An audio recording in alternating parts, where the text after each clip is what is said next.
Bass Pro Shops One Source. Brought to you by Global Outfitters Outdoor University.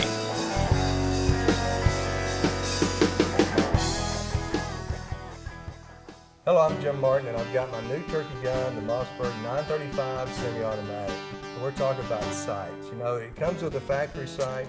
You know, I know there's a lot of options. I'm with Dr. Warren Strickland, my good friend, and Warren, help me, you know, or give me some work options, through this, huh? or work through this. Yeah. You know, I know it comes with the factory sights, Yeah. which are fine, but there's some other options I know you explored that may be a better and different applications. Right.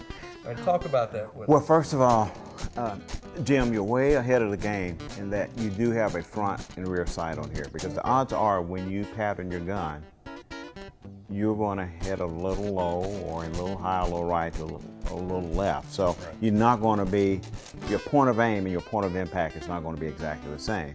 Now, if you just had a front bead out there, you could compensate, say, well, you know, I'm going to shoot, you know, get a little Kentucky windage, a little high and a little left. But really what you want to do is be able to put that bead right on that bird and pull the trigger, right? So what are you going to do if your gun's a little bit off? You're going to set it up just like you would your rifle, you know, and here you got your front and rear sights. And front and rear sights are great to have, and these are a reasonably good set, but you want to make sure the set of sights that you have on your turkey gun are tough, because you're going to be dragging that gun through brush, you know, you're going to drop it, so you want something that's going to be fairly durable. But front and rear sights are fine, but there are other options as well. My favorite on my 935 is a red dot. And the reason why I like a red dot, first of all, it's quick. You throw it right out there, you're right on the bird, bam.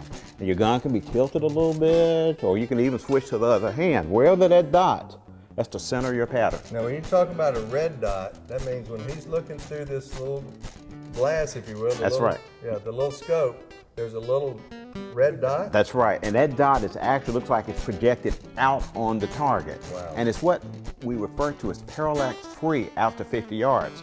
So that dot can be anywhere in that window. And wherever and it's going to be right on target. So you don't have to line anything up.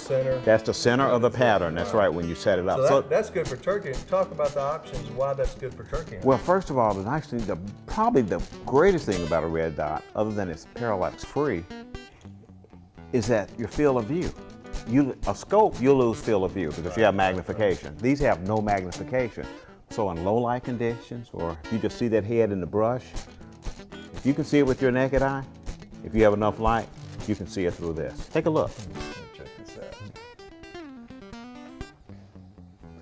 Oh, wow. And anybody can pick your gun wherever up. that red dot. That's right. You can turn it sideways, like switch to that's exactly wherever right. that dot is, boom. That's right. That is awesome. That's right.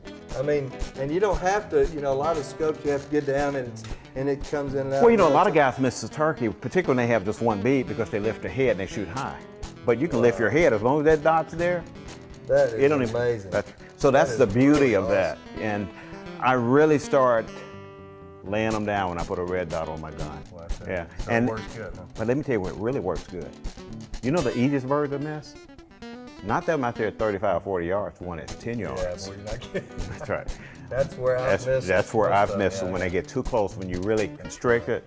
You got a pattern about like that at 10 yards, but you put that red dot right there, that's where it's going to hit. Scopes are great. I like scopes. They do a good job as well. The problem with scopes, you have magnification. On a low light condition, you can have a hard time finding your animal or your bird, whatever you're hunting. And another thing about scope is that they're not parallax free. Everything's got to be pretty much lined up. You know, the crosshairs have got to be right there. And you talk about low light, pretty much early morning, late afternoon. And that's where, yeah. And what about cloudy days? Is pretty good on that? I mean, yeah, because you know, a lot of your red dots, like this red dot, the intensity of the dot varies with the light. It's got a little sensor. So if you have a low light, it's a little brighter. And if it's really bright light, it'll dim it, but it'll adjust to the light that's exposed to that sensor. You know what I like also is how small. I mean, this thing's small. Really small. I mean, Absolutely, you can't tell it's there. And I guess one of the I would recommend, if you decide to put a scope or a red dot on your gun, go to a good gunsmith and get a rail put on. So you really want it mounted solid. You can see I got a Weaver rail, type rail. You can get the rail type for these types. Oh yeah, absolutely. Yeah, get your rail put on, put your red dot, and you're ready to go. And they're tough. they really they could take a beating that those 3.5-inch guns can lay out. Hey, these Mossbergs have so many options, didn't it? Oh, the great guns. Well, I can't wait to get the next. Let's go.